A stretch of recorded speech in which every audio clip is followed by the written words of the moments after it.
ఎప్పుడైనా ఖాళీ దొరికినప్పుడు మంచి పొటాటో ఫ్రై చేసుకొని సాంబార్ చేసుకుని పాపడ్ వేసుకొని నెయ్యి వేసుకొని తింటే అబ్బా స్వర్గానికి ఒక్క మెట్టు దగ్గరలో ఉన్నాం అనిపిస్తుందండి. హాయ్ ఫ్రెండ్స్, ఈజీ వెజ్ రెసిపీస్కి తిరిగి స్వాగతం. మీకు ఇప్పటికే అర్థమైపోయి ఉంటుంది నేను ఇవాళ చూపించబోయే రెసిపీ ఏంటో. సాంబారు. ఈ సాంబారు ఇంట్లో చేసుకున్న సాంబార్ పొడితో చేసుకుంటామండి. కావలసిన పదార్థాలు: కందిపప్పు పావు కప్పు, అంటే మెజరింగ్ కప్స్లో పావు కప్ మెజర్ కప్ తోటి 2 కప్పులు పప్పు తీసుకున్నాను. ఇది నా మెజరింగ్ కప్పు. ఇది పావు కప్పు, 1/4 కప్ అని దీని మీద రాసింది. దీంతో 2 కప్స్ తీసుకున్నాను నేను. కావలసిన కూరగాయలు జనరల్గా క్యారెట్, ఉల్లిపాయలు, ములక్కాడలు, టొమాటోలు, అలాగే కొంచెం ఇష్టమైతే సొరకాయ, ఆనపకాయ అంటారు అది, అవన్నీ వేసుకోవచ్చు. క్యారెట్ ముక్కలు ఇలా ముక్కలుగా అయినా కట్ చేసుకోవచ్చు, క్యూబ్స్గా లేదా రౌండ్స్గా అయినా కట్ చేసుకోవచ్చు, అది మన ఇష్టము. నేను ఇక్కడ ఇవాళ క్యూబ్స్గా కట్ చేశాను. ఒక్కొక్కసారి నేను రౌండ్స్ కూడా కట్ చేస్తాను. ముల్లంగి కూడా వేసి సాంబార్ పెట్టుకోవచ్చు. చింతపండు నిమ్మకాయ సైజ్ అంత చింతపండు కావాలి, కొంచెం పెద్ద నిమ్మకాయ సైజ్ అంత. ఈ గిన్నె 1 లీటర్ నీళ్లు పడతాయండి. సో 1 లీటర్ నీళ్లు పట్టే గిన్నెకి ఆ మాత్రం చింతపండు కావాలి. ఈ చింతపండుని ముందుగా నానబెట్టేసుకోవాలి. మిగతా ఇంగ్రీడియంట్స్ ఏంటి అంటే పసుపు, ఉప్పు నేను రాళ్ళ ఉప్పు వాడుతున్నానండి. రాళ్ళ ఉప్పు లేకపోతే మామూలు మెత్తటి ఉప్పు అయినా వాడుకోవచ్చు. సాంబార్ పొడి. ఇది సాంబార్ పొడి, నేను ఇంట్లో చేసిన సాంబార్ పొడి. ఇది మా మామగారి రెసిపీ. మా అమ్మ దీన్నే ఫాలో చేస్తూ ఉండేది, నేను అమ్మ దగ్గర నుంచి తీసుకున్నాను అనమాట. ఈ సాంబార్ పొడి ఎలా చేసుకోవాలో కూడా చూపిస్తానండి. ఒక 2 టేబుల్ స్పూన్లు నూనె కావాలి, అలాగే తాలింపు గింజలు, ఆవాలు, జీలకర్ర, ఎండుమిరపకాయలు, కరివేపాకు, కొత్తిమీర కొంచెం పైన వేయడానికి, అండ్ ఇంగువ. అతి ముఖ్యమైనది ఇంగువ లేకపోతే సాంబారు చారు టేస్ట్ అంత గొప్పగా ఉండవండి. సాంబార్ పొడి నేను ఇప్పుడు ఇన్స్టెంట్గా చూపిస్తున్నానండి, కానీ ముందరగానే చేసి ఉంచుకొని నిలవ కూడా ఉంచుకోవచ్చు. ఆ డీటెయిల్స్ అన్నీ కూడా డిస్క్రిప్షన్లో ఇస్తాను, చూడొచ్చు ఫ్రెండ్స్. 3 చెంచాలు ధనియాలు వేసి, అందులో పావు చెంచా చొప్పున మినపప్పు, శనగపప్పు వేసి, కొద్దిగా మెంతులు, జీలకర్ర వేసి, ఎండుమిరపకాయలు కూడా వేసి వేయించుకొని పొడి చేసేసుకోవచ్చు. ఇదే పొడి ఎండ బాగా ఉంటే ఎండ పెట్టుకొని కూడా చేసుకోవచ్చు, అది నిలవ ఉంచుకోవచ్చు. నేను అలా నిలవ ఉంచుకున్న సాంబార్ పొడి యూస్ చేసి సాంబార్ చేస్తున్నానండి. నా దగ్గర ఎప్పుడు కూడా ఇది రెడీగా ఉంటుంది. కందిపప్పు ఉడికించుకోవాలి. కందిపప్పుని కుక్కర్లో పెట్టి 3 విజిల్స్ రానిచ్చి, లేదా 4 అయినా పర్వాలేదు, చక్కగా మెత్తగా ఉడికించుకొని ఇలా ఎనిపి పక్కన పెట్టుకోవాలి.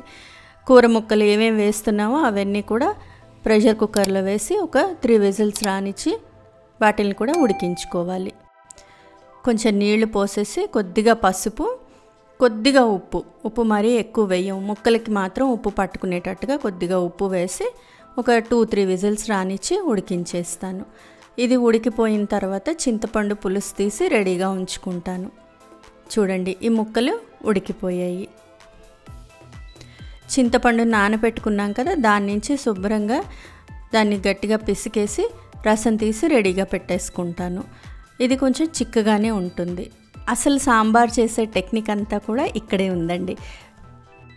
అడుగు మందంగా ఉండే గిన్నెల్లో కన్నా కూడా ఇలా బాణలీలో అంటే మూకుళ్ళలో చేస్తే సాంబార్ టేస్ట్ చాలా బాగుంటుంది.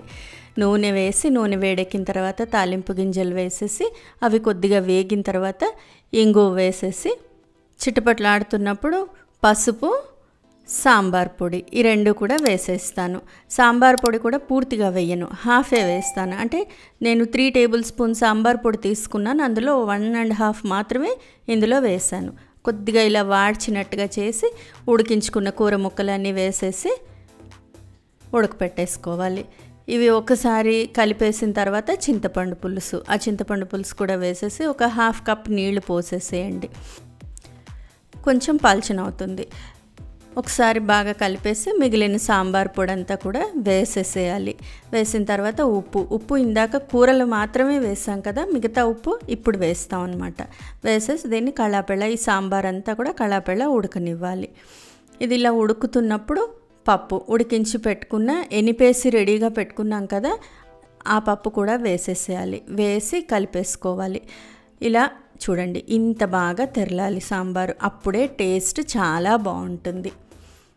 ఇప్పుడు పప్పు వేసేసి మళ్ళీ ఒకసారి బాగా కలిపేసి, మరీ చిక్కగా అయిపోయింది అనుకుంటే కొంచెం నీళ్లు పోస్తాం, కానీ నాకు ఇది కరెక్ట్ కన్సిస్టెన్సీలోకే వచ్చేసింది. సో అందుకని ఇంక నేను పైన మళ్ళీ నీళ్లు పోయను.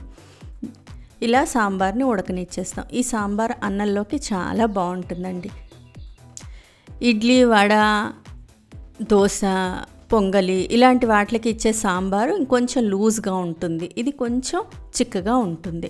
దీన్ని ఇలా బాగా ఉడకనిచ్చేసేసి, ఉడికిన తర్వాత చక్కగా కరివేపాకు, కొత్తిమీర వేసి మళ్ళీ ఒక 2 నిమిషాల పాటు ఉడికించేసుకోండి.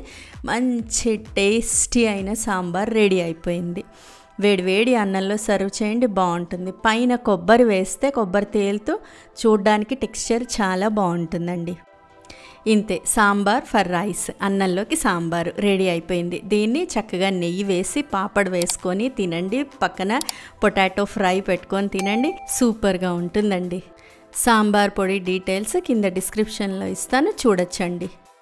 ఫ్రెండ్స్, ఈ రెసిపీ మీకు నచ్చినట్లయితే మీరు ట్రై చేయండి, మీ ఇంట్లో వాళ్ళకి టేస్ట్ చేసి చూపించండి, ఎలా వచ్చిందో నాకు కామెంట్ బాక్స్లో కామెంట్ చేయండి. ఫ్రెండ్స్, ఈ వీడియో మీకు నచ్చినట్లయితే ప్లీజ్ లైక్ చేయండి, షేర్ చేయండి, ఛానల్ సబ్స్క్రైబ్ చేసుకొని వాళ్ళు ఛానల్ సబ్స్క్రైబ్ చేసుకోండి. ఆ బెల్ ఐకాన్ క్లిక్ చేయడం మాత్రం మర్చిపోకండి. మరో మంచి రెసిపీతో మళ్ళీ మీ ముందుంటాను. అంతవరకు సెలవు మరి, బాయ్.